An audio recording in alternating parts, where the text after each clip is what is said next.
به نام خداوند بزرگ و مهربان. سلام و صبح همه شما هموطنان نهایت عزیز ما در سراسر افغانستان و او از هموطنان عزیز ما که از کشورهای خارجی ما را بیننده هستند بخیر باشه. انشالله که صبح فوق العاده زیبا و قشنگ را آغاز کرده باشین. بله، سلامونه قدرمن لیدونکو، ښه راغلاست. سهار ژوند خپرونې ته د دې پهله د افغانستان نړۍ په هر ګوټ کې چې اوسئ ښکلی او ښایسته سهار به مو پیل کړی وي او هیلهمند یم چې تاسو هم یو متفاوته سهار پیل کړی وي او نن سهار ژوند هم متفاوته او ځانګړی دی. رستم جان په دې پوهیږي چې د څه لپاره ځانګړی دی؟ بله بصیره جان، قسمی که خودت هم یادآوری کردی، برنامه امروز صبح و زندگی ما یک برنامه کاملا ویژه هست و در رابطه به یکی از موضوعات بر شما عزیزا معلومات میتیم و یک اپلیکیشن را بر شما عزیزا معرفی میکنیم که بر همه والدین عزیز، بر پدران و مادران بسیار میتونه مؤثر باشه در قسمت تربیت و پرورش کودکانشان.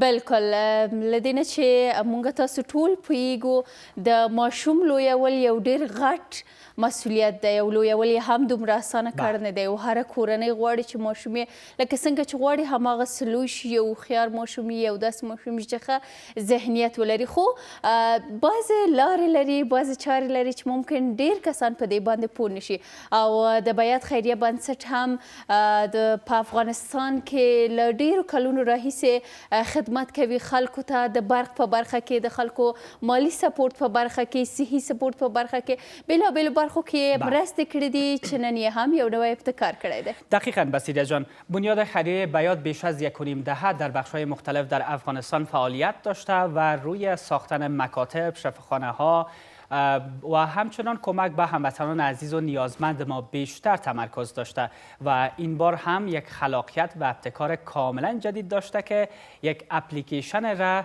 راه اندازی کردن که به همکاری بنیاد بیات و همچنان بنیاد مندیور و سیدنی یونیورسیتی یا پوهنتون سیدنی این اپلیکیشن ایجاد شده و به خاطر تربیت و پرورش سالم فرزندان در افغانستان ایجاد شده که والدین میتونه با استفاده از شیوه های عنعنوی یا سنتی که در کشور ما تا هنوز وجود داشته، بازی هایی که بصیره جان ما در دوران کودکی انجام میدادیم و مطابق فرهنگ و دین ما آماده شده و سبب میشه که بالاخره ما یک آینده بسیار درخشان را بر کودکان در افغانستان رقم بزنیم. بالکل رستم جان، دا اپلیکیشن چې زه او ماشوم مې د دې په نوم دی، تاسو کولی شئ چې د دې اپلیکیشن څخه د خپل ماشوم د ښه تربیې په برخه کې ګټه پورته کوي چې د اپلیکیشن د 1 کلن نه تر 5 کلنۍ پورې تاسو کولی شئ ترېنه ګټه پورته کړئ چې ډېر زیات سهولتونه لري او هغه کسان چې ممکن سواد ونه لري یا هغه میرمنې چې سواد نه لري کولی شي حتی د دې اپلیکیشن غږیز پیغامونه هم واوري. هغه کسان چې په دري ژبه نه پوهېږي،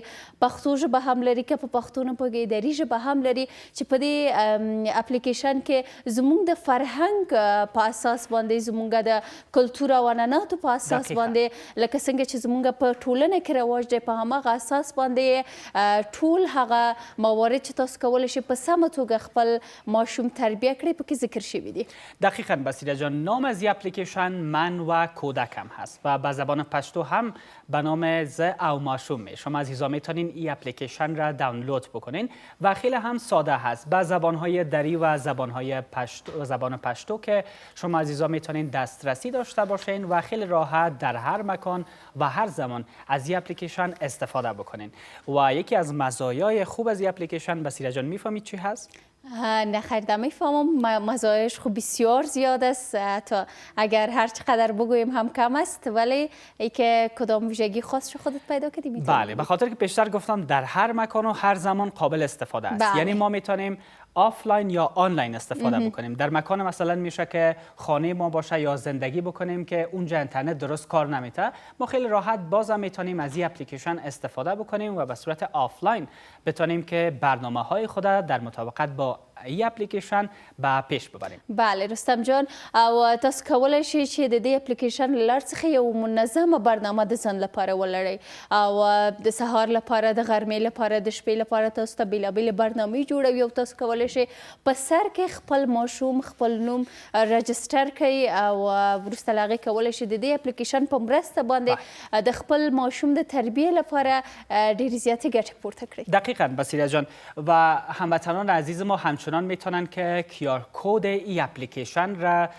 از روی مانیتور تلویزیون ما همین لحظه بگیرن و توسط موبایل های خود اسکن بکنن که خیلی راحت شما عزیزا را وصل میسازه به اپلیکیشن من و کودکم که بازی های بسیار جذاب داره، سرگرمی های بسیار خوب داره که هر کدام ما مطابق به خواسته کودک یا فرزند ما میتونیم که یک بازی را انتخاب بکنیم، همراهش بازی بکنیم و به صورت درست پرورش بدیمش.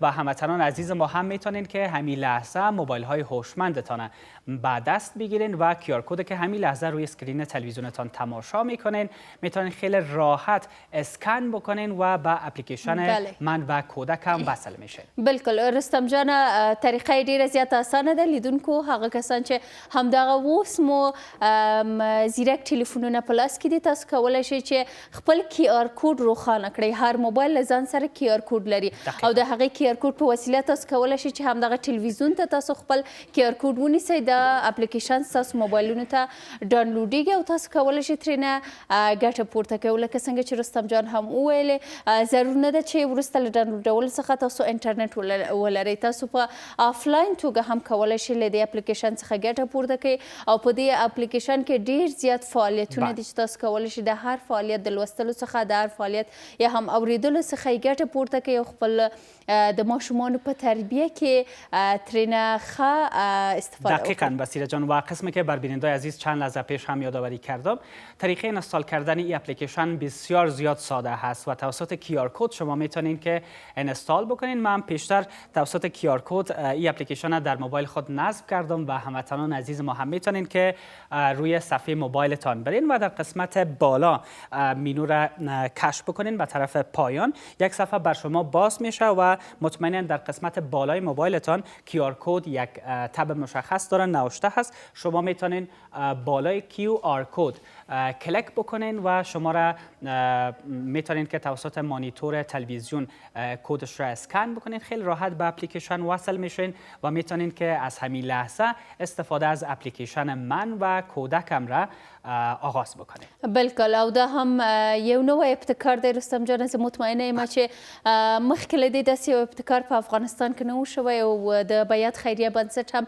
تل دا مرسته کړې ده. تل یې هدف همدغه دی چې خلکو ته سهولت ایجاد کړي، د خلکو ستونزې حل کړي او دا هم بخصوص مورګانو ته یو ډېر ښه زیری دی، یو ډېر ښه مرسته کیدلی شي چې تاسو کولی شئ د دې اپلیکیشن له لارې څخه خپلې ډېرې زیاتې ستونزې حل کړئ. البته دا اپلیکیشن بېلابېلې برخې لري چې تاسو کولی شئ د خپل ماشوم سره ارتباط برقرار کړئ، په دې پوه شئ چې ستاسو کوم عادت، ستاسو کوم رفتار په ماشوم باندې مستقیم تاثیر کولی شي، څه وکړئ چې ستاسو د ماشوم هوش تیز شي، څه وکړئ تر څو ستاسو ماشوم یو لایقه ماشوم اوسي. دا ټول په دې اپلیکیشن کې راغلي دی او تاسو کولی شئ د دې اپلیکیشن د ګټې پورته کونې سره له دې ټول موارد څخه آگاه شئ.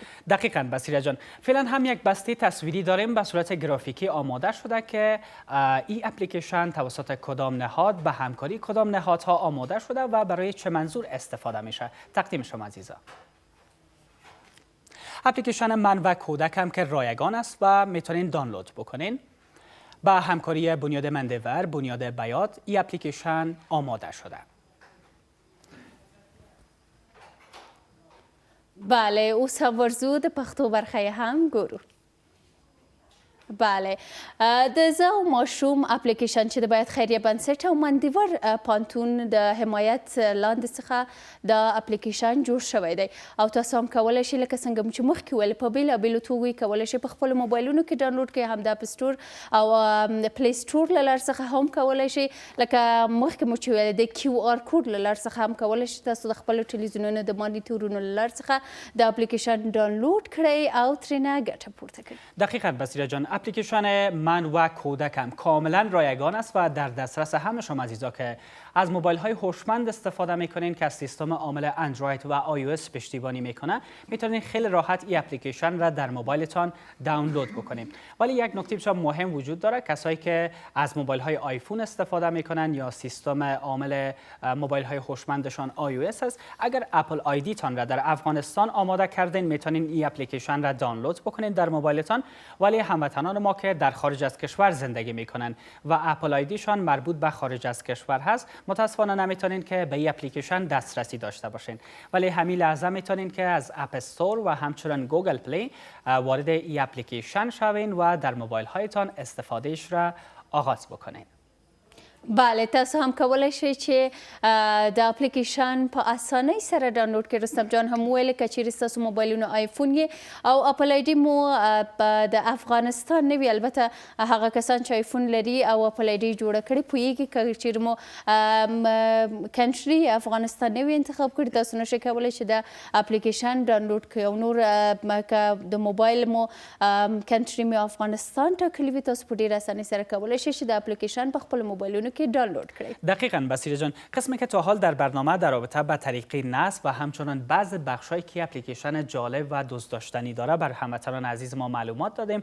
نگفته نمونه که بخشای خیلی جالب داره، بازی‌های بسیار قشنگ داره که همه ما شما با این بازی‌ها آشنا هستیم و در دوران کودکی خود حداقل چند بازی را انجام دادیم که در افغانستان مروج هست و معمولاً کودک‌ها در دوران کودکیشان یا در مرحله کودکیشان این بازی‌ها را انجام میدن. ولی این اپلیکیشن یک تنوع ایجاد میکنه و تنوعش همین است که بازی های معمولی را که ما در زندگی خود انجام میتیم به لحظات مفید تبدیل میکنه. یعنی تمام اونم کارهایی که ما انجام میتیم او را به شکل بر ما یاد میده که ما بتونیم به خاطر پرورش بهتر کودک های خود ازش استفاده بکنیم. دقیقاً. او رستم جان، د هر لوبې لپاره یو خاص تقسیم اوقات ټاکلی دی او نه یوازې دا چې په دې اپلیکیشن کې لوبې دي د ماشومانو لپاره، فعالیتونه دي د ماشومان لپاره، سرګرمیانې دي د ماشومان لپاره، ښوونیز فعالیتونه دي د ماشومان لپاره چې میندې کولی شي د دې اپلیکیشن د اورېدلو یا هم د لوستلو له لارې څخه د ټول معلومات په خپلو ماشومانو باندې تطبیق کړي. بله بصیره جان، و تمام بازی ها و گیم هایی که گرفته شده در اپلیکیشن جا داده شده گرفته شده از تمام فرهنگ، عنعنات و رسومی که ما در افغانستان داریم و همچنان مذهب و دینی که در افغانستان هموطنان ما داریم و مسلمان هستیم، تمامش مطابق به این موضوعات و تحقیقات علمی آماده شده و خوب است که همین لحظه روی تصویر بیشتر ببینیم. خب اپلیکیشن من و کودکم که با همکاری چندین نهاد آماده شده، بنیاد مندیور به همکاری دانشگاه سیدنی تقدیم می کند. اپلیکیشن من و کودکم، اپلیکیشنی که برای والدین و مراقبان اطفال آماده شده و برای کمک به شکوفایی حال و آینده کودکانشان است. اپلیکیشن من و کودکم رایگان است، قابل استفاده به صورت آنلاین و آفلاین و هم دیداری و شنیداری. بسیار ساده و ترکیب از آخرین مطالعات علمی با شیوه‌های مرسوم پرورش اطفال در افغانستان و با کاربرد شخصی و انتخاب محتویات مورد علاقه شما و کودکانتان می باشد. فعالیت‌های مورد علاقه خود و کودکتان را میتونید بیازمایید، مثل مدیریت احساسات، حفظ امنیت، ترتیب فعالیت‌های روزانه و حتی بیشتر از این چیزها. و واقعاً که یک اپلیکیشن خیلی جذاب و دوست داشتنی است، هم بر والدین و هم بر کودک‌ها.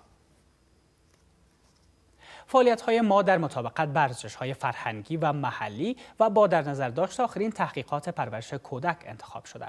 فعالیت‌های سرگرم کننده و آموزشی ساده که به مراقبان و کودکشان بعض برنامه‌های داره و عادت مثل خانه سالم، ای که ما اجتماعی بهتر داشته باشیم و وارد اجتماع شویم و خاطرات با ارزش خود میتونیم در این اپلیکیشن ذخیره بکنیم به صورت تصویری و ویدیویی و مهارت‌هایی که همراه با کودکتان در مسیر رشدشان به دست می‌آورید را میتونید زیر نظر داشته باشید. اپلیکیشن من و کودکم برای آینده ما و والدین و مراقبان است که برای کودکانشان بیشتر تفکر میکنند. بلکل، دا نور معلومات هم و د زه او ماشوم اپلیکیشن په باره کې چې رستم جان په دغه برخه کې تاسو ته وویل، واقعا ډیر زیات مهم ابعاد د ژوند بخصوص د ماشوم یې ټاکلي دي چې تاسو کولی شئ د دې اپلیکیشن له لارې څخه په ډیره اسانۍ سره، یعنی هیڅ سختي نه لري، په ډیره اسانۍ سره تاسو کولی شئ چې د خپل ماشوم تربیه، د خپل ماشوم پرورش، د خپل ماشوم لویول په دې اپلیکیشن سره په ډیره اسانۍ سره وکړئ او لکه څنګه چې مخکې هم وویل د بیات خیریه بنسټ او د منډیور مؤسسې لخوا څخه د اپلیکیشن حمایت شوی دی او د اپلیکیشن جوړ شوی دی چې تاسو کولی شئ په خپلو ټلیفونونو کې ډاونلوډ کړئ. البته بیا هم باید یادونه وکړو چې په هغه موبایلونه چې آیفون دی که چیرې تاسو افغانستان کنټري پکې انتخاب کړی وي تاسو کولی شئ چې د اپلیکیشن ډاونلوډ کړئ. که مو نه وي انتخاب کړی نو نه یې شئ کولی. او ترڅنګ لکه څنګه مو چې مخکې هم وویلې په دې اپلیکیشن کې ستاسو لپاره نه یوازې دا چې د ماشوم لپاره لوبې دي بلکې د ماشوم لپاره علمي برخه ده، ښوونیزه برخه ده، داسې برخې دي چې کولی شي د ماشوم فعالیت، د ماشوم د ذهن IQ، د ماشوم هغه کوم ذهنیت چې لري هغه ډیر زیات پورته کړي او تاسو هم وکولی شئ چې خپل ماشوم په سمه توګه تربیه کړئ. دقیقاً بصیره جان، و یکی از ویژگی‌های بسیار خوبی که اپلیکیشن داره این است که هم به صورت دیداری و هم به صورت شنیداری میتونیم از این اپلیکیشن استفاده بکنیم. یعنی هم میتونیم صدایش رو بشنویم و هم میتونیم تصویرش رو ببینیم و یک سهولت بسیار مثبت ایجاد کرده به عود از هموطنان ما و والدین عزیزی که توانایی خواندن و نوشتن را ندارن، میتونن خیلی راحت با پلی کردن صدای این اپلیکیشن محتویاتی که دوست دارن بشنون و کودکشان مورد آموزش و پرورش قرار بدن و به صورت آنلاین و آفلاین شما عزیزان میتونین از این اپلیکیشن استفاده بکنین. بله، او قدرمن لیدونکو تاسو هم له موږ سره پاتې شئ. د خپرونې په دوام کې قدرمن میلمانه له ځان سره لرو او د دې اپلیکیشن د ګټو په اړه به موږ تاسو ته معلومات راکوي. خو اوس دمه نیسو او بیرته راګرځو.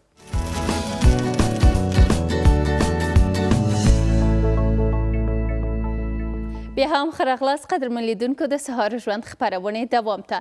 هیله مند یم چې د خپرونې لیدونکو اوسېدلي اوسئ او تاسو ولیدل چې د زه او ماشوم اپلیکیشن په اړه موږ تاسو ته معلومات درکړل چې تاسو هم که چیرې غواړئ چې په خپلو موبایلونو کې QR کوډ د QR کوډ له لارې څخه د اپلیکیشن ډاونلوډ کړئ نو تاسو ته به ووایي چې څنګه کولی شئ په خپلو موبایلونو کې د QR کوډ له لارې څخه په ډېره اسانۍ سره خپل موبایل کې د اپلیکیشن ډاونلوډ کړئ.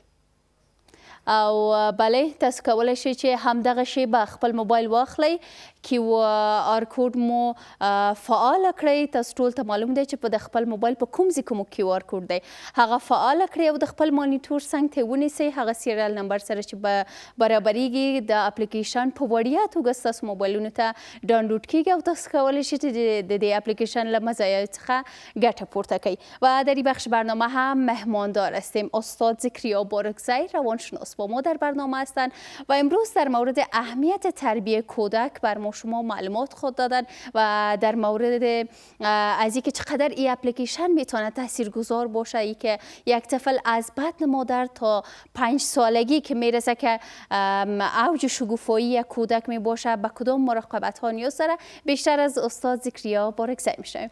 استاد خوش آمدین، صبح شما بخیر. ممنون، لطف کردین. صبح شما هم بخیر. تشکر، زنده باشین.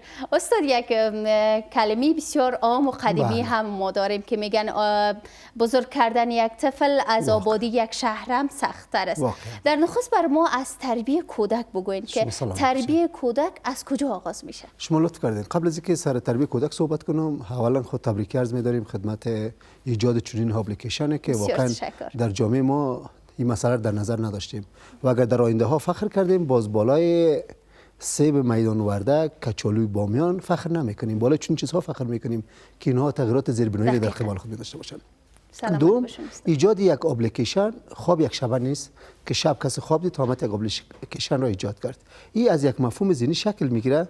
با گذشت زمان می جای خود را میسپاره به یک موضوع فرضیه. با گذشت زمان جای خود را میته به یک تئوری.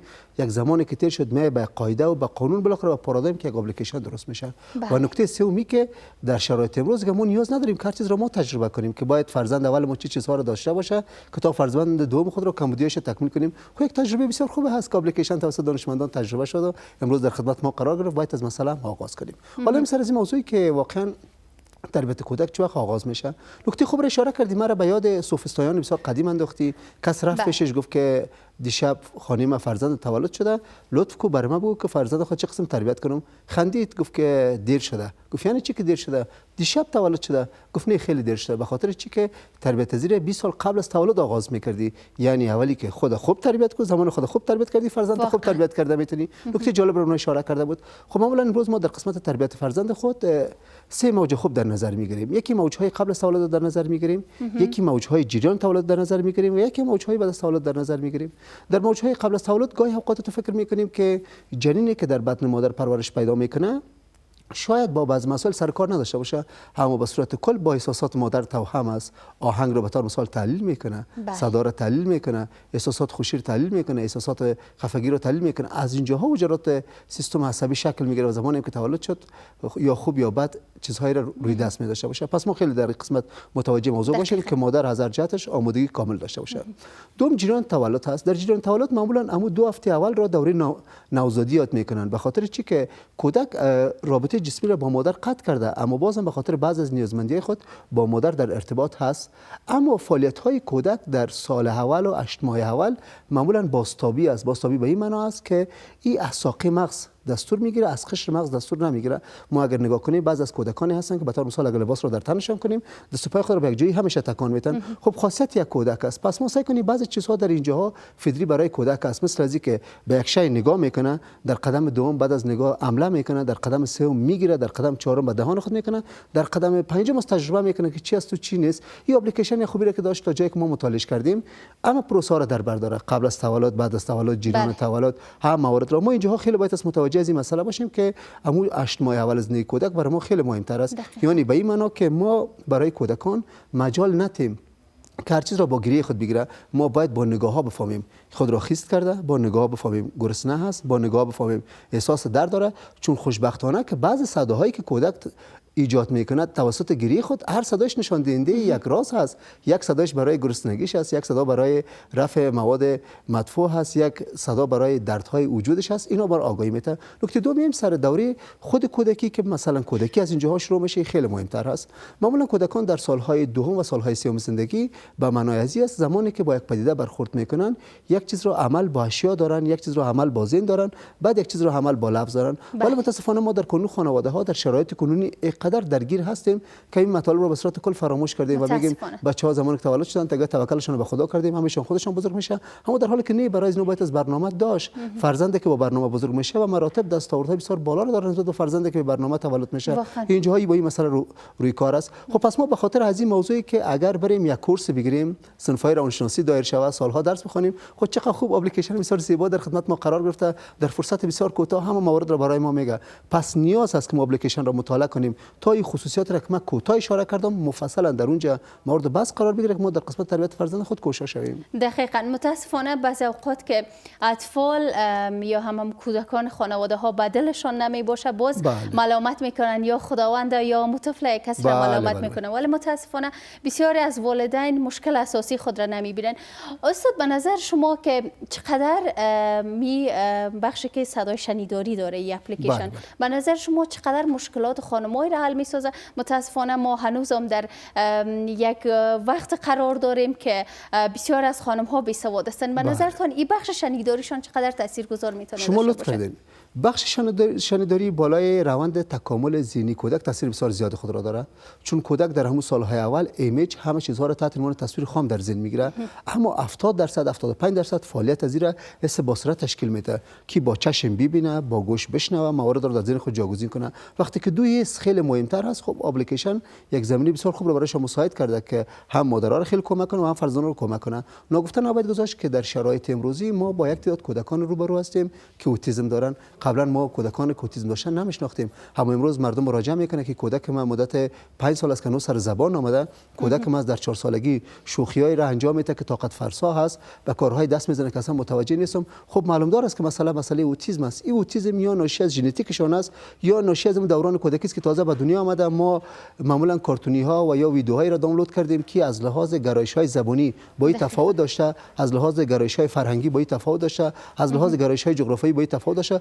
خوشبختانه اپلیکیشنی که تازه درست شده این موارد به صورت کل در نظر گرفته. اگر ما برای کودکان خود در نظر بگیریم، یک مادر کمک میکنه از لحاظ حس شنوایی که کودک خوبتر تربیت شود و از طرف دوم از این اوتیسم جلوگیری میکنه تا فرزند ما رو به سمت سوی اوتیسم سوق نده. بله. و استاد در مورد از این بر ما بگین چقدر بازی کردن با اطفال، چقدر سرگرمی دادن و ایجاد فضای صمیمیت با کودکان میتونه در تربیت خوب کودک تاثیرگذار باشه؟ کودک معمولا در نیازمندی خود سه نیازش خیلی مهمتر است. یکی نیازهای فیزیولوژیش است، او را ما میرسیم برش بدون چون چرا ناگزیر است به فرزند خود برسیم. یکی نیازهای احساس امنیتش است، خب با ما هم گاهی رسیدگی میکنیم. و یکم نیازهای سطح اجتماعی از اینا است. در سطح اجتماعی از اینا به صورت مکمل موضوع بازی است. اگر کودک شجاعت کسب میکنه، خرد کسب میکنه، آگاهی کسب میکنه و در بعض حالت‌ها صبرپذیری و حوصله را پیدا میکنه، این را فقط میتونه از آدرس بازی پیدا کنه. با در نظر داشتن مسائلی کسب نمیشه. پس ما معمولا در قسمت سالهای اول و دوم سوم زمینه بازی را بیشتر ترجیح میدیم. این کودکان باید با بازی همه چیزها را یاد بگیره، ولی در قسمت بازی از اینا نیاز است که یک یار باشه، به طور مثال یک وسایل باشه، یک موارد دیگه باشه. خوشبختانه اپلیکیشنی که ایجاد شده میتونه همه از اینا رو پوشش بده، هم تحت عنوان یک یار برشون پوشش بده، هم تحت عنوان یک فضا پوشش بده و هم تحت عنوان یک شی پوشش بده. ولی نگفته نباید گذاشت که اگر کودک از بازی‌ها بدور شه عواقبش باز نسبتا خطرناکه. چه قسم خطرناک است؟ خو یک چیز تعداد چیزها سرکوب میشه. وقتی که سرکوب شد باز در بزرگی همین کمبودی در خود احساس میکنه. شما دیدین بعض از کسا با وجودی که بزرگ است ولی دست به فعالیت‌های کودکانه میزنه. خب دلیلش است که در دوران کودکی چنین چیز را انجام نداده. پس ما همه موارد را از آدرس بازی برای کودکان خوبتر پیدا کرده می‌کنیم. دقیقاً. و خوشبختانه که تمام موارد علمی و فرهنگی در این اپلیکیشن جابجا شده و شما هم میتونن که استفاده بکنن ازش. استاد ذکریا بارگزی هم موارد بسیار زیاد خوب را در مورد از این اپلیکیشن یادآوری کرد. و استاد یکی از فعالیت های دیگه است که در این اپلیکیشن یادآوری شده که وقتی که پدر یا مادر همراه کودک خود بیرون میره، به خصوص پدر که همراه بچه میره یا دختر همراه مادر، چگونه برخورد کنه؟ به نظرتون این موضوع چقدر مهم بوده میتونه که در این اپلیکیشن هم یادآوری شده؟ این قسمت اپلیکیشن یک در هر قسمتش مهارت‌های خاص به کار رفته، ولی در این قسمتش یک مهارت بسیار ویژه در کار رفته. این معمولا دانشمندانی که امروز برشان افتخار میشه و واقعا هر چیزی که ما در روی زمین داریم مدیون اونا هست که اونا زحمت‌های زیاد را خود را کشیدن. بعد از سال سوم زندگی دخترها تمام خواسته‌های خود را نسبت به مادر سرکوب میکنن ولی گرایش بیشتر بر پدر نشان میدن. ولی پسرها برعکس مسئله تمام خواسته‌های خود را نسبت به پدر سرکوب میکنن، گرایش زیاد به مادر نشان میدن. ولی در این اپلیکیشن اتون نشان داده شده که اگر ما در مقابل دختر 3 ساله خود پدر افراطی رفتار میکنه، در آینده ها عقده ها ایجاد میشه. ولی اگر یک مادر در مقابل فرزند 3 ساله خود که پسر است عقده‌ای رفتار میکنه، مشکلات ایجاد میشه. به نمونه بسیار ساده، دختر 3 ساله دوزاره به سرزانوی بابا بشینه، در سینه بابا دستکاری کنه، ولی از لحاظ کاراکتر روانی درست نیست. اپلیکیشنتون نمایان میسازه، میگه شما با کودک 3 ساله روبرو هستین، فرض کنید که شما با کودک با یک جوان 18 ساله روبرو هستین. این قسم عریمه در نظر بگیرید، یعنی به این معنا احساس مسئولیت کنین. در حمام اگر میرین برای پدر نیاز نیست که دختر خودش شستشو بده، مادر باید اسی کار کنه. و اگر مادر فرزند خود رو در حمام شستشو میده، باید لباسش در وجودش بهره‌نه نباشه، لباس از جان خودش باشه تا کودک دچار یک سوی جنسیتی نشه که بگه بدن ما با بدن مادر چه تفاوت داره. واقعا یک ظرافت بسیار خاص در اپلیکیشن در قسمت در کار رفته که ما اگر عمیق شویم خیلی چیزها رو پیدا کرده میتونیم. و استاد در مورد از این بر ما بگوین، زمانی که یک پدر یا مادر به بیرون از خانه میره یا به قدم زدن یا به چکر زدن یا به بازار، چگونه برخورد داشته باشه با شما لطف کردین؟ زمانی که پدر یا مادر بیرون میره با فرزند خود، یکی از ویژگی‌های فرزند کودک نمی هست که بیشتر سوال میکنه. علت سوال کردنش همین است که ذخیره لغات خود بیشتر تر میسازه. ولی اگر در اینجاها پدر یا مادر حوصله ندارن و مصروف کار خود هستن و برشان جواب نمیتن، خب اینا ناامیدی احساس میشه. زمان ناامیدی احساس شد دیگه جرأت کردن نمیتونن سوال کنن. وقتی که سوال نکردن معلومات افقی، ذخیره های ذهنی کمتر میشه. وقتی ذخیره های ذهنی کمتر شد، زمینه سازگاری و تجربه در زندگی خیلی کمتر میشه. پس ما در اینجا برخورد ما بگونی هست. زمانی که با کودک خود بیرون رفتیم دیگه همه توجه ما فقط کودک ما است که ما از طریق از این مسئله چه قسم موضوع رو برشان بدیم. حوصله مندی رو باید در کار بریم و سوالاتشون باید جواب بدیم و معلومات مطابق میل ذهنی خودشان ایجاد کنیم. بسیار تشکر استاد از اینکه تشریف آوردین، واقعا معلومات بسیار خوب را با ما شریک ساختن. در اخیر پیامتان به عنوان عظیمی داشته باشیم که به نظر شما این اپلیکیشن در اصلاح سازی جامعه ما چقدر تاثیرگذار میتونه داشته باشه؟ شما لطف کردین. در عصری که زندگی میکنیم قابل نقد است. احتمال داره اپلیکیشن در آینده ها یک نقد در قبال خود داشته باشه، چون هر روز که انسان ها با جهان بیشتر در ارتباط میشه، نقدشان بیشترتر میشه. خب پس ما برای آینده که فرزند خود را امو 4 عنصر را در خود داشته باشه، هم تواناییش بیشتر شوه، هم تجربهش بیشتر شوه، هم جرأتش بیشتر شوه، هم صبرپذیریش بیشتر شوه، اپلیکیشن یک بسیار مناسب است که به وجود میاد. بله، بسیار تشکر استاد که تشریف آوردین. سلامت باشین روستان خوش. ممنون شما. او قدرمن لیدونکو د استاد ذکریا باریکزي خبره هم تاسو واوریدلې د دې اپلیکیشن د فواید په اړه چې تاسو هم کولای شئ په خپل ټلیفونونو کې ډاونلوډ کړئ. د خبرونو په دوام کې لمونږ سره پات شئ. محمد حسن غیاسی د معین پالیسی و پلان وزارت صحت عامه با ما در برنامه می باشند و در مورد مزایای بیشتر این اپلیکیشن بر ما شما معلومات خواهد دادند و آقای غیاسی این اپلیکیشن افتتاح هم خواهد کردن. با ما باشین بعد از وقفه بسیار کوتاه.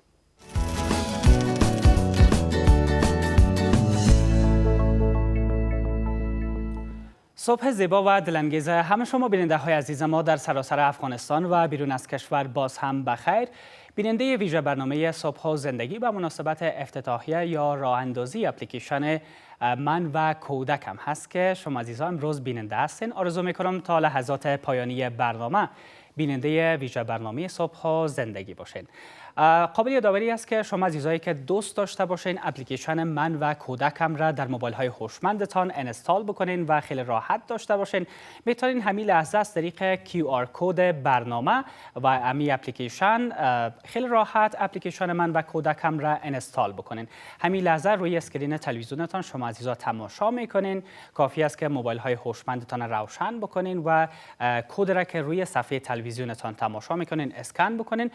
راحت اپلیکیشن قابل دسترس قرار میگیره بر شما عزیزا و میتونین که در موبایل های هوشمندتان داشته باشین و استفاده این اپلیکیشن جذاب را از همین لحظه آغاز بکنین. در این لحظات برنامه هم مهماندار هستیم و قسمی که در آغاز برنامه یادآوری کردیم اپلیکیشن من و کودکم برای تربیت درست، بهتر و رشد بهتر کودکان راه اندازی شده که با در نظر داشت شیوه های تربیتی در افغانستان، فرهنگی که ما در افغانستان داریم و همچنان دین و مذهب مروج در افغانستان آماده شده و بیشتر روی این اپلیکیشن و مزایایش صحبت میکنیم با مهمانان عزیز ما. محترم محمد حسن غیاسی معین پلان و پالیسی وزارت صحت عامه و همچنان دکتر صاحب محترم عبدالسمیع رحیمی مسئول پروژه های صحی بنیاد بیات که امروز در صبح و زندگی در کنار ما هستند. سلام و صبح شما بخیر. بسیار خوش آمدین به برنامه. سلام معین صاحب، صبح شما بخیر. و علیکم السلام و رحمت الله. و دکتر صاحب شما همچنان خوش آمدین. سلام، صبح شما بخیر. خوشحال هستیم از حضور شما در برنامه و میخوایم در ابتدا صحبت را آغاز بکنیم با غیاسی صاحب در رابطه با اپلیکیشن من و کودکم که چقدر میتونه این اپلیکیشن در قسمت تربیت مثبت کودکان در افغانستان مؤثر و مفید واقع شود. بسم الله الرحمن الرحیم. ضمن عرض سلام و ادب و احترام خدمت شما و همکاران عزیز شما در تلویزیون و همچنین بینندگان عزیز و دوستان و هموطنانی که از پرده تلویزیون ما و شما رو به نظاره نشستن. در شرایط زمانی که ما و شما هستیم با پیشرفت علم و تکنولوژی که لحظه به لحظه شاهد او هستیم، قطعاً ما هم به عنوان کسانی که مسئولیت تربیت نسل آینده خودمان را داریم باید به این فکر باشیم که از این تکنولوژی و از این علم و از این دانشی که موجود هست به نفع تربیتی نسل آینده خودمان، خصوصا متناسب با عنعنات، فرهنگ، دین و مروجات کشورمان بهره بگیریم. دوستا برای ما تشریحاتی داده بودن راجع به اپلیکیشن. جناب دکتر صاحب بزرگوار که در خدمتشان هستیم، در وقت و زمان فعلی واقعا جای چنین اپلیکیشنی در بین استفاده کنندگان از موبایل های هوشمند در افغانستان واقعا خالی بود. بسیار خوب بود دوستان که توضیح دادن هدف از این که یک کودک چه رقم با دنیای بیرون ارتباط برقرار بکنه که متناسب با فرهنگ خودی و بومی افغانستان باشه، در این اپلیکیشن خوب توجه شده بود و متاسفانه شما هم در جریان هستید، ملت عزیز ما هم میدانن، مسئولین حکومت هم حتما راجع به این موضوع برنامه‌هایی را دارن دقیقاً. با توجه به حجم‌های فرهنگی که در دنیای امروز وجود داره و کمی لوکالتر اگر به این قضیه نگاه بکنیم، وضعیت جامعه افغانستان یک کشوری است که 4 دهه، حداقل 4 دهه مشکلات رو سپری کرده و زیرساخت‌های فرهنگی ما به نوعی تخریب شده و تخریب شده و باید ترمیم بشه و در این ترمیم و این تعمیر و این آپدیت کردن ما باید به این توجه بکنیم که آسیب‌هایی رو که ممکن از نظر روحی و روانی متوجه نسل آینده ما بشه دقیقاً در حد امکان توانمون او رو کاهش بدیم و این اپلیکیشن من و کودکم فکر میکنم آغازی برای این انجام باشه. بسیار عالی، تشکر. و دکتر صاحب سمیر، شما هم میشه در رابطه با مراحل ساخت این اپلیکیشن بر ما معلومات بتین و همچنان پروژه های صحی که بنیاد بیات همیشه همکاری داشته و فعلا کدام پروژه های صحی را در افغانستان رویش کار میکنن و به پیش میبرن؟ به نام خدای متعال، بنیاد بیات از شروع تأسیس خود تا الحال توانسته حدود 11 شفاخانه را در سطح افغانستان بسازه و وسایل از اینا را به دست همشهری عزیز ما قرار بده و همچنان در حدود 5 شفاخانه را در شهر کابل بازسازی کرده. سردخانه شفاخانه استقلال است. وسایل و سامانات طبی، دوا، ادویه بسیار زیاد کمک کردن. در ضمن ما یک پروژه ناشنوان داشتیم، در حدود 11,000 مریض ناشنوا را ما تونستیم کمک کنیم و همچنان مواد سوء تغذیه یکی از نیاز مبرم در کشور است که ما در حدود میلیون‌ها خوراک مواد غذایی را به اطفال هم کمک کردیم. بسیار خوب. و واقعا در این اواخر متوجه میشیم که در افغانستان متاسفانه مشکل بیکاری و فقر بسیار زیاد شدن و همین موضوع هم در نهایت تاثیر منفی گذاشته بالای صحت جسمی و روانی کودک‌ها و تعداد زیاد از کودک‌ها مصاب به سوء تغذیه شدن. چقدر برنامه‌های بنیاد بیات داشته تا کمک بکنه به همچون کودکانی که دچار فقر بودن و صحت جسمیشان به خطر مواجه شدن؟ ما تلاش زیاد داریم که بیشتر توجه کنیم به اطفال و خوشبختانه یک شفاخانه که در محوطه صحت طفل است برای اطفال است که در تمام بخش‌ها در آینده نزدیک به خیر افتتاح میشه و را تحت پوشش قرار میده و در قسمت اطفال سوء تغذیه اطفال ما کوشش تلاش زیاد داریم که مواد بیشتر، مواد خوراکی بر اطفال وارد کنیم.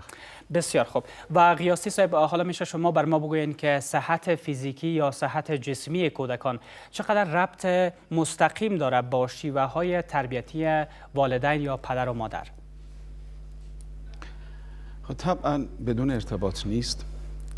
هر چقدر پدر و مادر و اولیاء فرزندان اطلاعات و دانستنی های صحیشان بیشتر باشه، میتونن از این دانش خودشان برای تربیت فیزیکی و معنوی اطفالشان استفاده بکنن. اگر که متوجه باشن چه چیزهایی سبب سوء تغذیه و سوء تغذیه در میان اطفالشان میشه، قطعا سعی میکنن او رو برطرف بکنن. و اگر اطلاعات صحیح عزیزان ما در حدی باشه که متناسب با روز باشه، متاسفانه فعلا خیلی از همشهری‌های ما و هموطنان ما در قرى و قصبات از این اطلاعات صحی و از این امکانات صحی بهره مند نیستن. مستقیما میتونه روی پرورش فیزیکی، پرورش ذهنی و جسمی اطفال ما تاثیر داشته باشه. بسیار خوب. و بدون شک زمانی که تغذیه کودک‌ها درست نباشه، اگر ما غذاهای متنوع هم برش بتیم، به خصوص والدینی که کودکانشون بیشتر بازارخور آماده ساختن یا از پفک برشان میتن، بسکیت برشان میتن یا جوس همیشه از بازار خریداری میکنن، بالاخره کودکشون میبینن که با پوکی استخوان مواجه شده یا رشدشان به تاخیر افتاده، یا هم والدینی که از غذاهای سالمی که در دسترس دارن استفاده نمیکنن و همیشه ترجیح میتن از غذاهای بازاری بر کودکانشان استفاده بکنن که خودش مستقیما سبب میشه تا جسم کودکایشان ضعیفتر شود و خوشبختانه یک جزء بسیار مهم این اپلیکیشن را هم تغذیه سالم یا صحت سالم فیزیکی کودک‌ها تشکیل میده و به نظر شما چقدر مهم است که والدین عزیز از این اپلیکیشن استفاده بکنن و معلوماتشان در رابطه با تغذیه سالم کودک‌ها بیشتر بسازن؟ ببینید، یک سوء تفاهم بین مردم ما هست.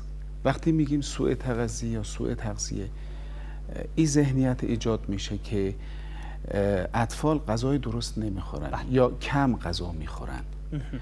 مهم سوء تغذیه این نیست که غذا نمیخوره، مهم اینه که غذای درست نمیخوره، غذای صحیح نمیخوره، غذایی که بتونه تمام نیازمندی‌های دوران رشد این کودک رو برآورده بکنه. فرمایشی که شما داشتین این که اکثر خانواده‌ها امروز به دلایل شغلی و به دلایل کاری خودشان سعی میکنن از غذاهای آماده سطح بازار استفاده کنن که اکثریت اینها اون موادی رو که لازم هست، مواد معدنی که لازم هست، انواع و اقسام ویتامین هایی که لازم هست، مینرال هایی که لازم هست رو در اختیار بدن کودک ما و شما قرار نمیده تا اینها یک رشد صحیح داشته باشن که نهایتاً فرمودید دچار مشکلات میشن. دقیق.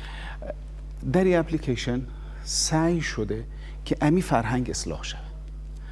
ما به خیلی از پدر و مادرها میگیم فرزند شما دچار سوء تغذیه شده، میگه که دکتر صاحب هر چیزی که خواسته من برش خریدم، از بیرون هر چیزی خواسته برش خریدم، پیتزا برش خریدم، مچیم غذاهای خوردنی دیگه برش خریدم، ولی خب ما برش میگیم که او چیزی که شما براش میخرین نیاز فعلی بدن کودک شما نیست.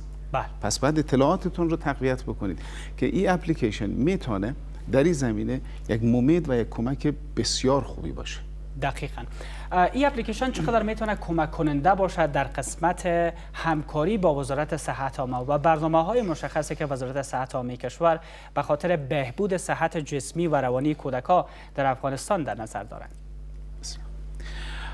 ما دیپارتمان های مختلفی در وزارت صحت عامه امارات اسلامی افغانستان داریم که کار اونها و فعالیت و اکشن اونها این هست که اطلاع رسانی بکنن خانواده ها رو، جامعه رو و مخاطبین رو. روی این موضوعات ما کار میکنیم، اطلاعات میدیم از طریق کلیپ های تلویزیونی، ویدیوها و مجله ها و روزنامه ها و حتی بروشورها و پمفلت ها. سعی میکنیم در مراکز صحی خودمون اطلاعات رو در اختیار مردم قرار بدیم. وجود چنین اپلیکیشنی و اپلیکیشن های نظیر ای که از این به بعد انشالله امیدوار هستیم بیشتر ما شاهد استفاده در بین مردممون باشیم، میتونه ممد یه حرکت اصلاحی وزارت صحت عامه قرار بگیره. و هم وزارت صحت عامه کار خودش رو انجام میده و همین دوستان و عزیزان در این قسمت میتونن در درون خانواده ها این رسالت عظیم آموزشی رو به عهده بگیرن. بسیار خوب. و قیاسی صاحب، در کنار از اینکه شما وظایف رسمی دارین و وظایف رسمیتان را به پیش میبرین، یک پدر بسیار خوب مطمئناً که هستین، میشه بر ما بیشتر معلومات بتین که رابطه شما با کودکانتان به خصوص در مرحله کودکی کودکانتان چگونه بوده؟ کدام بازی ها را بیشتر به خاطر رشد کودکانتان همراهشان یکجا انجام میدادین؟ خواهش میکنم. به هر حال وظیفه یک پدر و یک مادر این هست که بتونه علاوه بر ارتباط خونی و نسبی که با اولاد خودش داره، ارتباط روحی هم با اولادش داشته باشه. دقیقاً.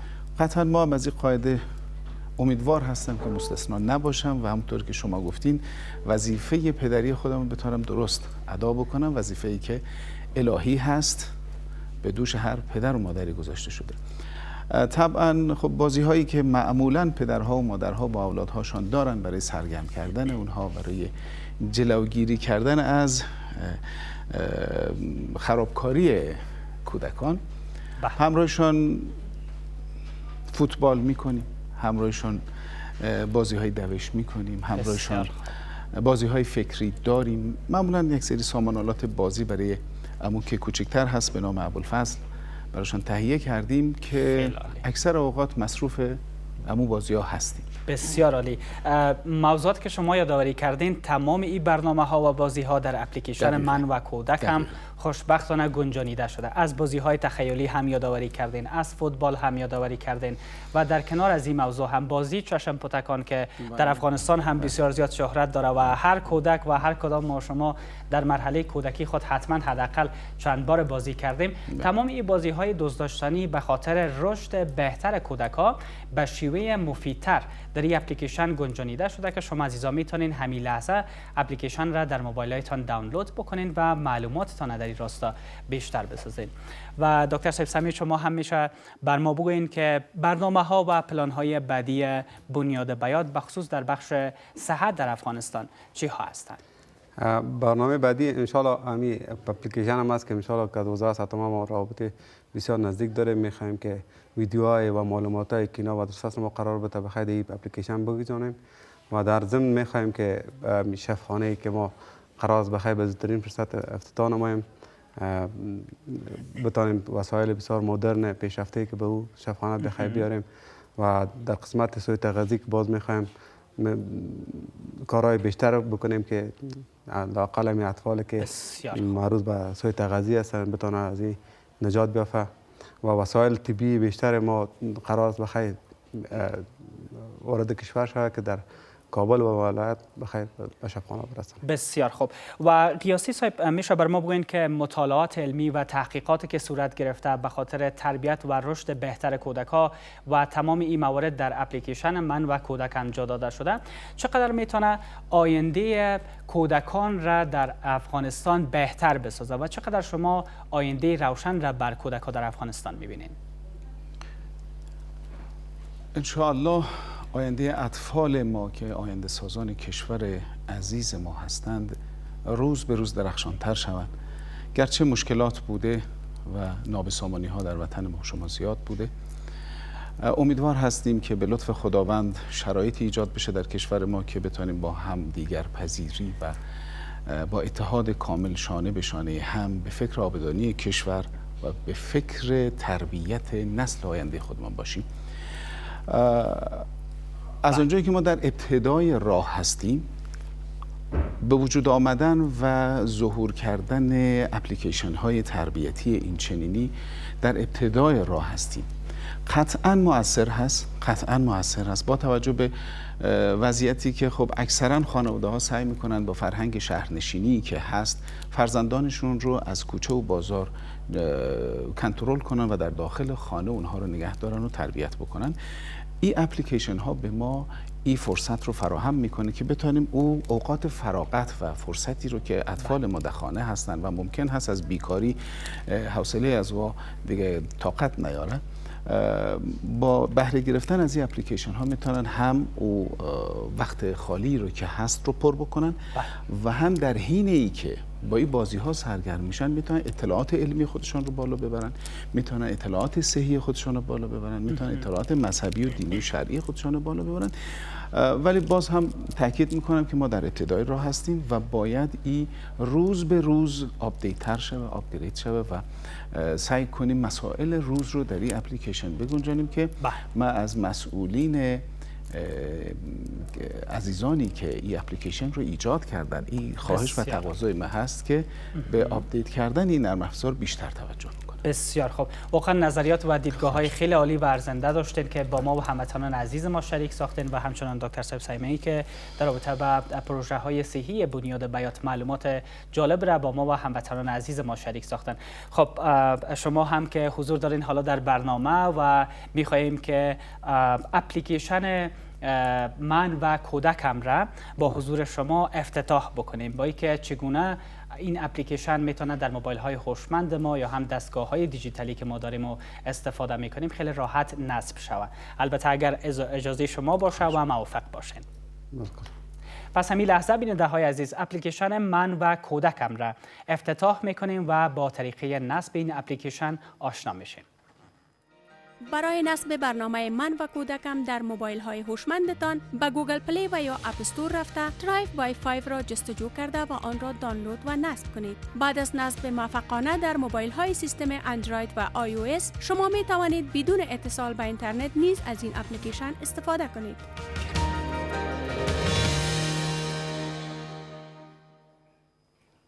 بله، تبریک همه شما هموطنان عزیز ما و والدین عزیز در افغانستان باشه. اپلیکیشن من و کودکم که از همین لحظه قابل دسترس در دستگاه‌های iOS و اندروید شما عزیزا هست، میتونین در موبایل‌های هوشمندتان نصب بکنین و از مزایای جذاب و بی‌نظیر این اپلیکیشن مستفید شوین و بتونین که کودکان سالم را تربیت بکنین.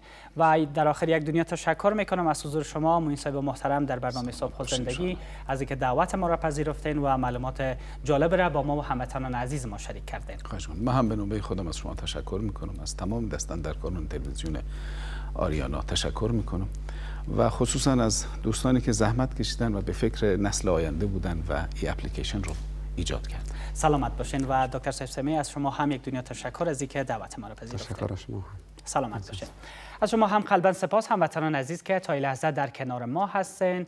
حفیظ جان امیری گزارشگر خوب برنامه ما همین لحظه به منطقه شهر نو شهر کابل رفته و میخواهد که نظریات هموطنان عزیز ما را در رابطه با اپلیکیشن من و کودکم داشته باشه و فراموش نکنید که تا لحظات بعد هم مهمان بعدی با ما خواهد بودن دکتر صاحب محترم نجم السما شفاجو که متخصص امراض نسایی و ولادی هستند و در رابطه با ارتباط این اپلیکیشن با مادران حامله یا باردار صحبت میکنن که چقدر به خاطر به دنیا آوردن یک کودک سالم میتونه برشان کمک کننده باشه. حالا شما و حفیظ جان.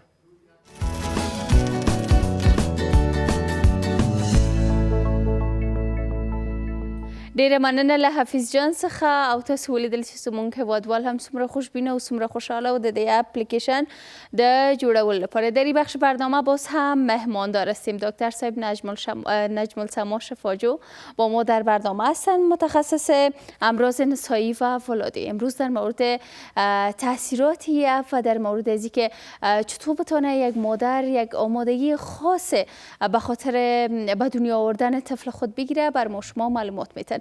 دکتر صاحب خوش آمدین، صبحتون بخیر. سلام و رحمت الله، صبح زیبای شما هم بخیر. سلامت باشین. خوشحال هستیم که شما را در برنامه با خود داریم دکتر صاحب و امروز هم یک روز بسیار ویژه است. شما بودین از شروع برنامه در مورد از این اپلیکیشن مطمئن هستم که معلومات هم حاصل کردین که چی مزایایی داره.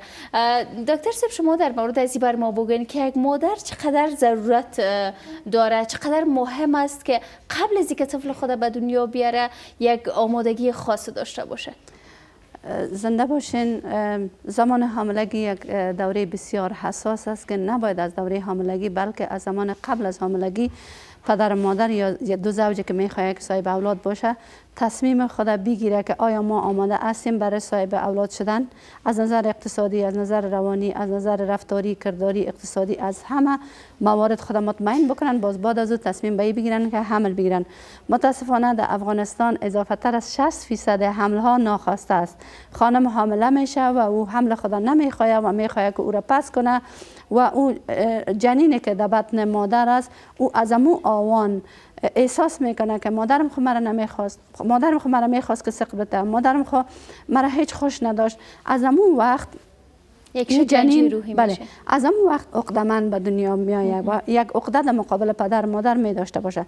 اگر حمل ها خواسته شود و به پلان باشه و ذهنیتشان در برابر از این که ما در آینده اولاد داشته باشیم هم از پدر هم از مادر آماده باشه، در آینده اونا یک طفل خوب و صحتمند می داشته باشن، چون زمان حاملگی را با یک آمادگی سپری میکنن، زمان بعد از ولادت اینا با یک آمادگی سپری میکنن. و یکی هم ازدواج های زیر سن که یک طفل به دنیا میاره. اون طفل هنوز خودش تکمیل شخصیت نکرده که یک طفل دیگه به دنیا میاره. این هم بسیار سر تربیت کودکان بسیار اثرمند است و همچنان اینمی که متوجه تغذیه خود در زمان حاملگی نمی باشند، در زمان قبل از حاملگی اینا باید تمام کمبودات وجود خود تکمیل کنند، بعد از وارد دوره بسیار مقبول و شیرین حاملگی شوند و بالاخره تا که به ولادت و دوره بعد از ولادت آماده باشند. میگن اگر 10,000 روز اول زندگی یک طفل بسیار ما متوجه باشیم از نظر روانی، از نظر تغذی، خوب در غیر از او پسانه که باز ما هر چی بکنیم دیگه باز او کمبود ما پورا کردن نمیتونیم. 1000 روز اول زندگی از وقت القا تا که طفل 2 ساله میشه و راه میره تا به اینی وقت است. این دوران بسیار حساس است. هم خانم حامله بسیار حساس میشه از نظر از این که بسیار بدخوی و بی‌حوصله و یک تغییر در مزاجش میاد که اینی باز قابل قبول بر فامیل نمی باشه. مسلما که در چهار اطراف خانم حامله کسایی که زندگی میکنه اینا باید حامیش باشه در زمان حاملگی و خانم حامله را درک بکنن که اینمی تغییراتی که در مزاج خانم آمده، در رفتار کردار و سلوک خانم حامله آمده از سبب تغییر هورمونای حاملگی است. اول شوهرش بسیار حامیش باید باشه که نزدیکترین کسش است و بعد از او اموج اطرافش که خسرانایش است یا نزدیکانش است، هر کسی که از اینا باید بسیار متوجه باشن که خانم حامله از نظر روانی ضربه نبینه. دقیقاً. و همچنان متوجه تغذیش باشه. میفهمم که اقتصادا بسیار خراب است، خانم حامله را ما هر لحظه خوراک بسیار خوب دادن نمیتونیم، اما ایره میتونیم که یک 2 نفر دیگه شوهرش یا یک 2 نفر عضو فامیل دیگه یک کمک از حق خود به خانم حامله اگه بتن ضروریات خانم حامله پوره میشه. و همچنان مراقبت هایی که ضرورت است به زمان حاملگی که نزد دکتر خود مراجعه بکنه و او ویتامین ها و دواهایی که از طرف دکتر برش توصیه میشه او را باید بگیره. اما یگان فامیلا هستند که نظر به مشکلات اقتصادی بازم بگویم، نظر به مشکلات فرهنگی، نظر به مشکلات جغرافیایی پیش دکتر آمده نمیتونن یا مشکلات دارن، حداقل 4 الی 5 دفعه باید حتما نزد دکتر مراجعه بکنم.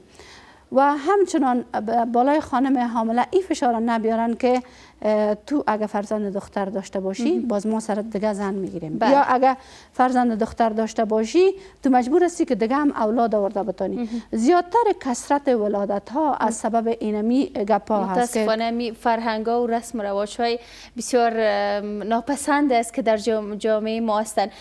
خب دکتر صاحب در مورد ازی بگوین که این فرهنگ های زشت است و این کمبودی ها هست، به نظر شما این چقدر میتونه تاثیرگذار باشه در بخش ازی که یک مادر هم بتونه یک آمادگی خوب بگیره، یک شوهر هم بتونه قسمی که شما گفتن یک حمایت خوب بکنه، یک فامیل هم بتونه یک مادر حمایت خوب بکنه و بالاخره یک طفل خوب پرورش بده؟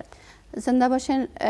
با تغییر زمان فرهنگ و تکنولوژی یا فرق میکنه، اما خوشبختانه که اسلام و دین ما از اول برای زن و برای طفلا احترام گذاشته و میگذاره.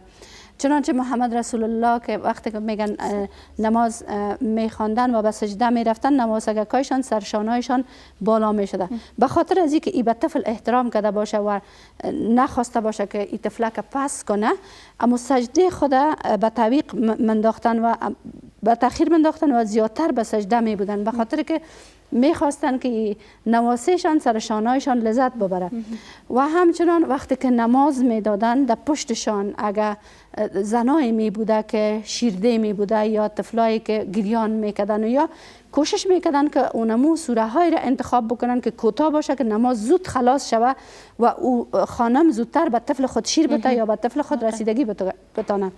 و خوشبختانه با پیشرفت تکنولوژی امروز این ثابت میشه که اسلام به زن و به طفل قدر میده که ارزش داره. بله، امروز این اپلیکیشن و امروز این ساینس این ثابت میکنه که ما به زن و به طفل باید چقدر قدر بدیم و اینمی زناست که مسلمانان را تولد و تناسل میکنه و اینمی زناست که اسلام میسازه و استوار نگه میکنه.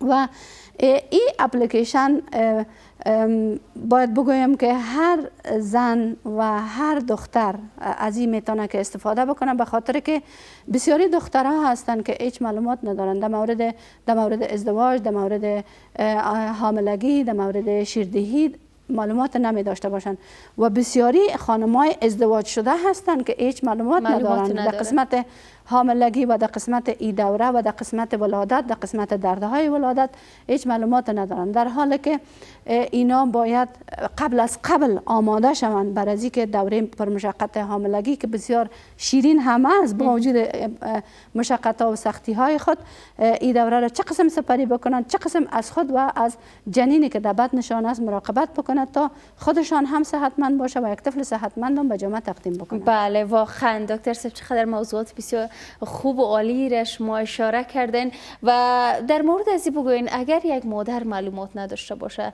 و اگر یک خانواده یک شوهر معلومات نداشته باشه در مورد پرورش کودک، در مورد از اینکه چگونه آمادگی بگیره به خاطر حمل گرفتن، به خاطر پرورش دادن یک کودک، به نظر شما چقدر تاثیر منفی میتونه داشته باشه بالای خانواده، بالای جامعه و بالای روحی کودک؟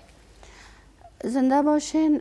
اکثریت والدین شاید کمی ها و کاستی ها را از زمان طفولیت خود داشته باشند که ما هم شاید کمی ها و کاستی های را داشته بوده باشیم که پدر و مادرای ما کده، اما از این بعد که تکنولوژی است و ما نباید او کمی کاستی ها را بر اولادای خود و اولادای ما نباید برای اولادای خود که نوازه های ما باشد داشته باشند.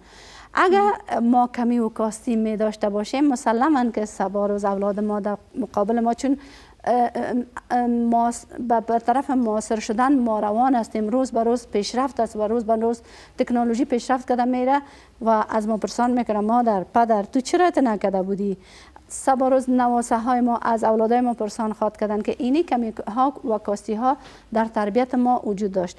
من شخصا چون بسیار رسیدگی کرده نمیتونم به اولادا، فعلا من مشاوره روانی میگیرم که من چطور میتونم این کمی را پر بکنم به اولادای خود که من به اونا رسیدگی نمیتونم و اون راه روش های را بر من پیشنهاد میکنه که من چطور بتونم که اینمی کمی ها و کاستی ها را پر بکنم که اولاد من احساس کمی نکنه که ما در تربیتشان کردیم. بله و دقیقاً این اپلیکیشن هم با والدین همین کار میکنه.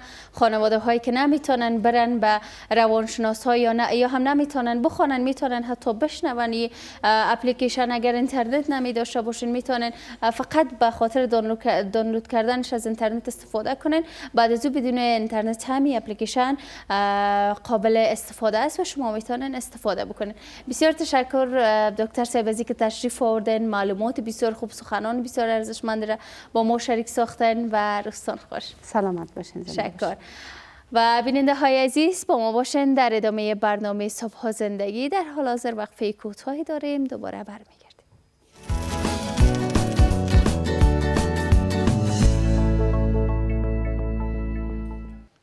باز هم خوش آمدین. شما بیننده ویژه برنامه صبح زندگی از شبکه جهانی آریانا نیوز هستین و همچنان شنونده ما همین لحظه از طریق رادیو 93.5 آریانا FM. خدا کنه تا این لحظه در کنار صبح زندگی بر شما عزیزا خوب و خوش گذشته باشه و در رابطه با اپلیکیشن من و کودکم معلومات بیشتر حاصل کرده باشین و این اپلیکیشن که امروز افتتاح شده شما عزیزا تانسته باشین که در موبایل های هوشمندتان انستال کرده باشین. باز هم در این لحظات برنامه مهماندار هستیم، ولی قبل از اینکه مهمانان عزیز ما را بر شما معرفی بکنم لازم به یادآوری است که شما عزیزایی که دوست دارین اپلیکیشن را در موبایل های هوشمندتان نصب بکنین یا انستال بکنین، کافی است که QR کد که ما روی صفحه تلویزیون خود بر شما عزیزان نمایش میدیم، شما این QR کد را اسکن بکنین توسط موبایل های هوشمندتان و مستقیما اپلیکیشن در موبایل های شما عزیزا پیدا میشه و شما میتونین خیلی راحت این اپلیکیشن را دانلود بکنین. و در کنار از این موضوع هم شما عزیزایی که از موبایل های هوشمند iOS و اندروید استفاده میکنین همچنان میتونین که از سیستم اپ استور و همچنان گوگل پلی اپلیکیشن من و کودکم را پیدا بکنین، در موبایل هایتان نصب بکنین و هر زمان و هر مکان که خواسته باشین میتونین از محتویات جذاب و دوست داشتنی این اپلیکیشن استفاده بکنین و در راستای تربیت کودکان عزیزتان استفاده بکنین تا آینده روشن‌تر و درخشان‌تر داشته باشین. حالا مهمانان عزیز ما را بر شما معرفی میکنم. مهمانان ما در این لحظات برنامه آقای شجاع زکی استانکزی خبرنگار هستند و همچنان همسرشان خانم آیشه استانکزی که اونا هم خبرنگار هستند و خوشحال هستیم که امروز در استودیوی برنامه صبح زندگی مهمان ما هستند و در کنارشان هم دو طفلک بسیار قندول و دوست داشتنی در استودیوی برنامه مهمان ما شدند که یزدان جان و زلیخا جان هستند، چون که امروز امروز اپلیکیشن افتتاح شده که مخصوص به کودک‌ها و والدین عزیز است. ما هم خواستیم که کودک‌های قندول را هم در ست برنامه صبح و زندگی با خود داشته باشیم. و در ابتدا هم آغاز میکنم از خانم عایشه استانکزی. سلام و وقت شما بخیر، بسیار خوش آمدید به برنامه. علیکم السلام. سلام به خودت، به شما و از طریق شما به بیننده های عزیز که ما رو تماشا میکنن. امیدوارم یک صبح خوب و خوش را آغاز کرده باشند و همچنان به دو مهمان کوچک ما صبح بخیری میگم که انشالله که جور و صحتمند و سر حال باشند. سلامت باشین. و آقای شجاعزکی استانکزی شما رو هم خوش آمدید میگم به استودیوی صبح و زندگی. سلامت باشین. تشکر. سلام تقدیم میکنم به شما و همچنان صبحتان بخیر. و یک سلام دارم به دوستایی که ما را بیننده هستن از طریق دریچه تلویزیون جهانی آریانا. آرزو دارم هر کجایی که هستن جور و صحت سلامت باشن. سلامت باشین. و حالا اجازه بدین که با کودکای قندولم یک صحبت داشته باشم. یزدان جان سلام، صبحت بخیر. سلام. خوب هستی قندول؟ خوش هستم. آمدی به برنامه. تشکر. خوش هستی؟ بسیار خوب. و یسرا زلیخا جان قندول خودت هم خوش آمدی. مایکا بگی یک سلام علیکم امروی بیننده عزیز. شما خوش اومدید. نزدیکتر بگی مایکا. آفرین. نامک مقبولت؟ زلیخا. زلیخا جان. کدام ساتیه را خوش داری زلیخا جان؟ بازی میکنی یگان دفعه کت خوارک و بیادرک خوردت؟ خب بسیار خوب. کدام ساتیریا را زیاد انجام میتی؟ چشم پتکان؟ دیگه؟ بگو دیگه شکیات داری بگو دمایک. گیرکان. گیرکان. باز خودت از زیاد گیر میکنن یا خودت خوارک و بیادرک تا گیر میکنی؟ خود خورک بیدرک. خوارک بیادرک تا گیر میکنی. خیلی خدا تیز است زیاد دیگه در بازی ها. باز پدر جان و مادر جانم امروز یگان دفعه در ساتیریایی که انجام میتی سهم میگیرن؟ بله. پدر جان کدام ساتیریا را کدت میکنه زیاد؟ پاچه دزکا. پاچا دوزکان. باز پدر جانت دوز میشه یا خودت؟ خودت؟ باز بر جایزه هم میتن جایزه؟ با پدر میدم. خب پدرت بر جایزه میتن؟ چی جایزه میتن؟ گودیک سمان بازی میدم. چی؟ سمان بازی. سامان بازی؟ خب گودیگک دیگه حتما؟ گودیگک یا موترک؟ خب بسیار خوب. یزدان جان خودت هم یگان دفع ساتیری میکنی؟ چرا یزدان جان خنک خوردی؟ بگی مایکا از پیش زلیخا جان بگی. آفرین. خوب است یزدان جان. من تو احساس کردم که خودت خنک خوردی. سرد است استودیو. خب خیلی مایکا یکم بلند بگی که صدای تا تمام هموطنان عزیز ما لحظه بلند بشنون. خب یزدان جان خودت کدام بازی ها را زیاد دوست داری؟ چی ساتیری ها میکنی در خانه؟ گیرکان. گیرکان. خب دیگه؟ بازی. دیگه بازی رقص. خب امروز زلیخا جان خوش داری امی لحظه کدام بازی را انجام بدی؟ چشم پدکان؟ چشم پدکان میکنین امیاله؟ اینه در پشت کوچ هم جای است که مثلا اینجا پد شوین در او طرف بغل در این طرف. آماده هستین؟ خب خیلی چشم یکیتان پات میگیرم یا یکیتان چشم خود پات بگیرین سیز. باز زلیخا جان پنهان شوه و یزدان جان پیداش بکنه. خوب گپ است؟ سیز زلیخا جان خود دیگه هم تو هوشیار هستی زود یک جای میری پات میشی به خاطر تجربه زیاد از دی بازی ها. خوب گپ است؟ سیز. خیلی زلیخا جان بخی دیگه خودت. این حال دیگه عاجل کرده یک جای استودیو پات شو جای زیاد است اینجا. چشم تا پات بگی یزدان جان. چشمکای تا پات بگی تا. پات بگی دیگه چشمک تا. خودت اینجا بیا یزدان جان. خدا که اینجا بیا پالیما.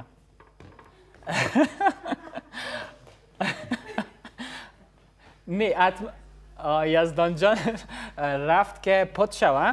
من نمیفهم چرا از استودیو دیگه برامد حتما یک جای امن‌تر به خودش پیدا میکنه. خب خیر است پس میایه. خب بجای چشم پتکان گیرکان شروع کردن چطور؟ خب نه زلیخا جان پت شده. خب خودت یک جای خوب پیدا کن پت شده اونجا که پیدایت نکنه دیگه. این زیاد اون پیدایش کرد. اینال خودت دیگه باختی زلیخا. بیا پس در استودیو. اردویتان بیاین.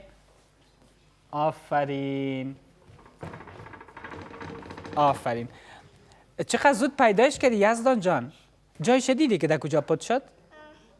دمای گپ بزن. در کجا پت شده بود؟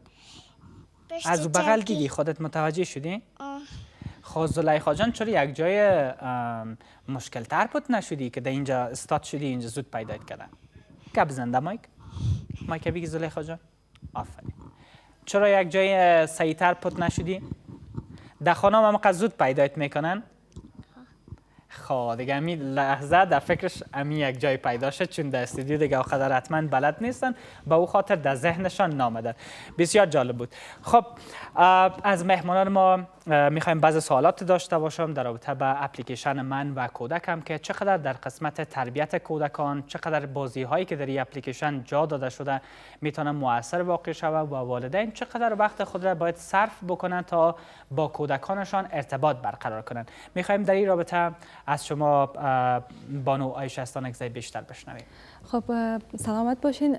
یک والدین در رابطه با تربیت اطفال خود بدانه خوبتر است، به دلیل که در شرایطی که فعلا ما زندگی میکنیم بیشتر اوقات پدر مادر مصروف میباشه که نمیتونن درست مواظبت بکنن از اطفال خود و امو وسایلی که باید مورد نیاز اونا باشه یا امو سامان بازی که اونا داشته باشن را فقط پیش رویشان میمونه و اوقات متوجه نمیشن که یک طفل به چی نیاز داره، فعلا به چی ضرورت داره، آیا گرسنه است، باید بیرون برده شه به تفریح و یا چند لحظه امروز پدر مادر خواهر برادر بشینن و صحبت بکنن تا اینکه حال هوایی که دارن تغییر بکنن. نمیشه که یک سامان بازی باشه از صبح تا شام امروز از اونا ساتری بکنه و تمام وقت خودانو با اونا بگذرانه. و چنین ایجاد چنین اپلیکیشن که میتونه اطفال با او یا فامیلا که بتونه اطلاع دهیشان و یا اطلاعاتشان بیشتر شوه و بتونن از طریق از او اطفال خودانو درست راهنمایی بکنن که در کدام شرایط میتونن از کدام طریقه استفاده بکنن. خیلی خوب است و اطفالی که تا امروز میبینیم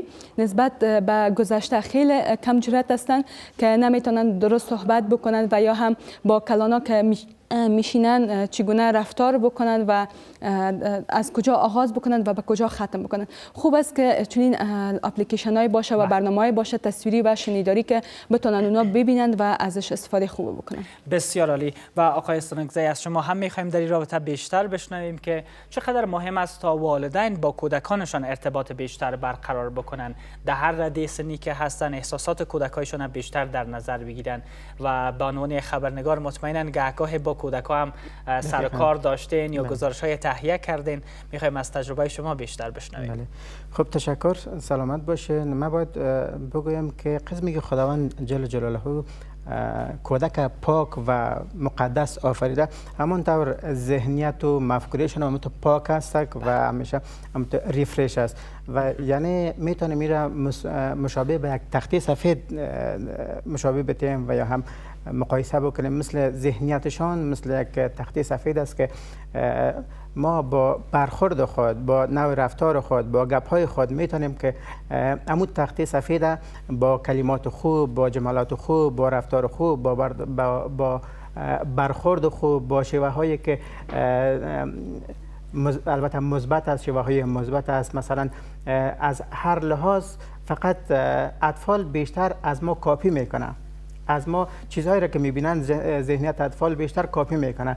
مثلا از راه اگر تیر میشیم اطفال ما اگر در دستشان در دست ما باشه ما با یکی سلام علیکی بکنیم، احترام بکنیم، اینو از ما کاپی میکنه، امو حرکت مثبت و یا هم شیوه مثبت از ما کاپی میکنه. ولی اگر قرار باشه که مثلا یک حرکت منفی را هم ما در پیشروی اطفال یا در خانه انجام بدیم، کودک رو بسیار زود کاپی میکنه. به عنوان یک چیزی که کودک رو نمیفهمه که مسئله مثبت است و یا هم منفی است، بالای ما بد تاثیر میکنه و یا هم خوب تاثیر میکنه، زود کاپی میکنه. بهتر است که با اطفال در نخست یک رابطه رفیقانه و دوستانه ایجاد بکنیم. بسیار خوب. از رابطه صحبت کردین. بعض بازی‌های خاص در اپلیکیشن من و کودکم گنجانیده شده که مثلا میتونیم از بازی‌های تخیلی هم نام ببریم که در افغانستان هم بسیار مشهور است و مطمئنا هر پدر و مادر با کودکایشان بعضاً بازی‌های تخیلی را در قسمت قصه کردن داستان‌ها به کودکایشان در مورد بعض حیوانات یا پرنده‌ها شریک می‌سازه و بازی‌ها را انجام میده. حالا میشه به عنوان نمونه اگه شما دوست داشته باشین با دو کودک که قندول‌ها را همین لحظه در برنامه داریم یک بازی تخیلی را انجام بدین، یک ارتباط امرشان داشته باشید. از ما باشم یا زکی جان؟ با زلیخا جان شما و با یزدان جانم استانگزی صاحب. درست است، مشکل نیست و باید از زلیخا جان بپرسیم کدام بازی رو دوست دارن انجام بدن و چگونه میخواین امرشان کار بکنن. و اما که هم زلیخا جان میشه رو بگیری؟ بسیار خوب. خب زلیخا جان چی دوست داری برات بگوییم؟ چی؟ گیرکان. و فعلا زلیخا جان دیگه در حال هوای گیرکان است و از امو میخواد استفاده بکنه. ولی خوب است اگر ما به اطفال قصه میگیم چیزایی باشه که یعنی اونا همیشه در ذهن خود اونا رو تجسم میتن و همیشه از اونا میخواین کار بکنن، استفاده بکنن و همیشه چیزایی که ما میخوایم به اطفال بگوییم چیزی باشه که بتونن اونا در زندگی روزمره خود که انجام میتن را پیش ببرن. مثلا اگر ما بخوایم به زلیخا جان یک قصه بگوییم و یا هم یک فکر تخیلی باشه، رفتن به مکتب که بهترین الگو هست و طفلا عموما زیادتر دوست داشته می باشند که مکتب برن و درس بخوانند و بیشتر از هم‌صنفی های خود بعضی چیزا رو یاد بگیرن. و مثلا اگر زلیخا جان دوست داشته باشه مثلا به مکتب بره یا به کودکستان بره، چه قسم شما تشویقش میکنین که به طرف مکتب بره و یک علاقه پیدا بکنه؟ کدام کلمات تشویقی را بیشتر برش استفاده خود کردین؟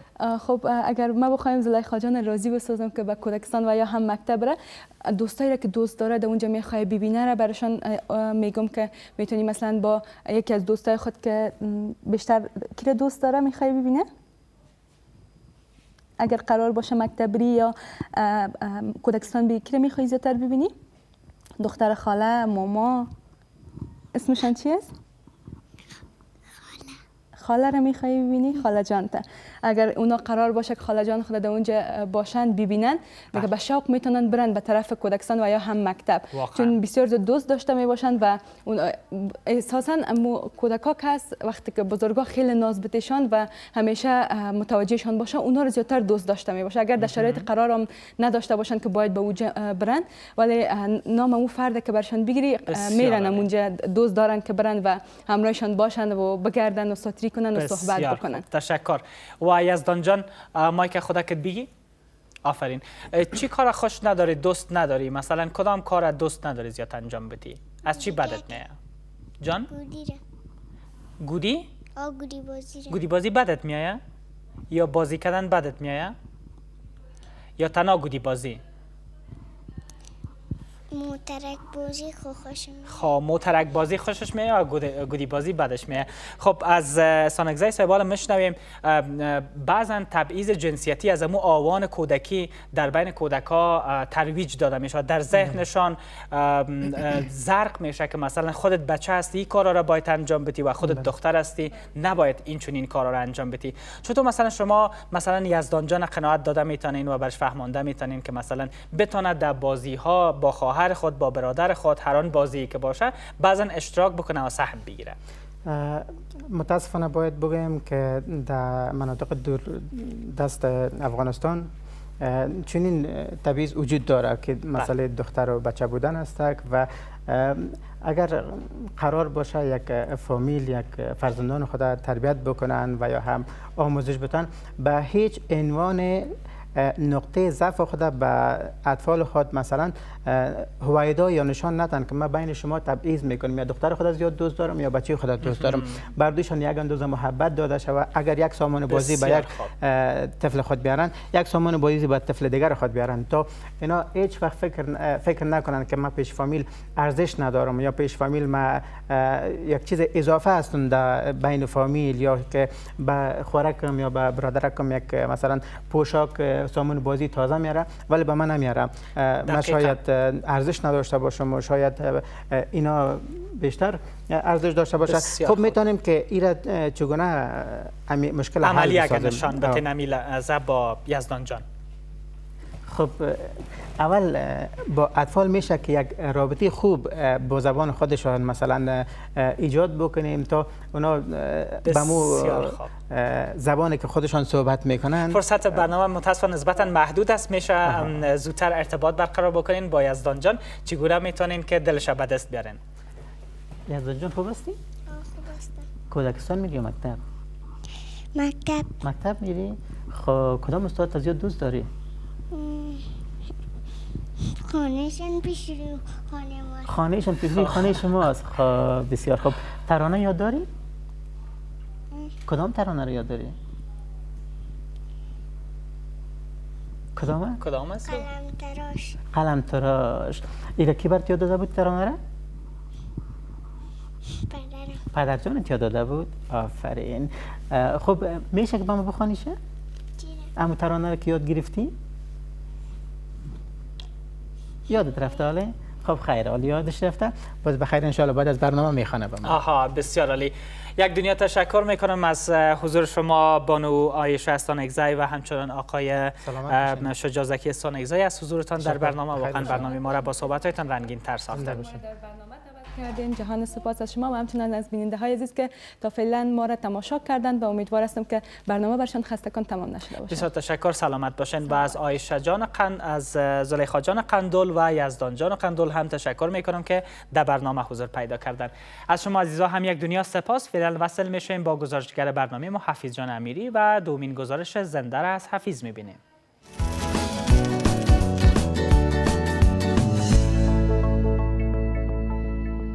بله بیننده های عزیز، قلباً تشکر میکنم از بنیاد بیاد، بنیاد مندیور، سیدنی یونیورسیتی و همچنان وزارت صحت عامه کشور که در قسمت افتتاحیه اپلیکیشن من و کودکم با ما همکاری کردند. امیدوار هستم که شما عزیزا هم پس از اپلیکیشن من و کودکم استفاده کنیم. بله او هم دغه شیبې څخه تاسو کولی شئ چې د اپلیکیشن په خپلو ټلیفونونو کې ډاونلوډ کړئ چې تاسو کولی شئ په دري ژبه، پښتو ژبه د کتلو له لارې څخه او د اورېدلو له لارې څخه کولی شئ د دې اپلیکیشن له ټولو مواردو څخه ګټه پورته کړئ. هیله مند یم چې د بیات خیریه بنسټ دا اقدام هم د افغانستان په ټولنه باندې تاثیر ولري او حتما تاثیرګذاره به هم وي. له لیدلو څخه مو ډېره مننه. ښه وخت ولرئ. الله مو مل شه. بله اپلیکیشن من و کودک هم آینده درخشان کودکانمان. اوقات خوب و خوش بر همتان میخوایم. خدا نگهدار.